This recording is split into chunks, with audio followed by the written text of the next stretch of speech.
இந்திய தேசப்பற்றை வலியுறுத்தி I love India வரைபடமாக ஒற்றை மற்றும் இரட்டை சிலம்பம் சுழற்றிய மாணவர்கள் 220 பேர் இணைந்து 79 நிமிடங்கள் தொடர்ந்து நடைபெற்ற இந்நிகழ்வில் உலக சாதனை புத்தகத்தில் இடம் பிடித்தனர்.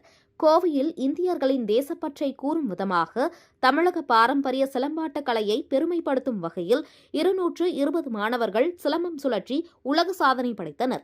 அதன்படி கோவை மாவட்டம் செலக்கரச்சல் பகுதியில் நடைபெற்ற நிகழ்ச்சியில் 5 வயது முதலான பள்ளி கல்லூரி மாணவர்கள் 220 பேர் கலந்து கொண்டனர். ஐ லவ் இந்தியா மற்றும் சுதந்திர இந்தியா 79 என்னும் வடிவமைப்பில் இணைந்து நின்ற மாணவர்கள் 79 நிமிடங்கள் தொடர்ந்து ஒற்றை மற்றும் இரட்டை சிலம்பம் சுற்றி கவனம் ஈர்த்தனர். மாணவர்களின் இந்த சாதனை நோபல் உலக சாதனை புத்தகத்தில் இடம் பிடித்தது. இதுகுறித்து வீரத்தமிழன் சிலம்பம் பயிற்சி நிறுவனத்தின் இயக்குநர் கனகராஜ் கூறுகையில், சுதந்திர இந்தியாவின் பெருமைகளை கூறும் விதமாகவும் மாணவர்களுக்கு தேசப்பற்று பற்றி கூறும் விதமாகவும் உலக சாதனை நிகழ்த்தியுள்ளோம்.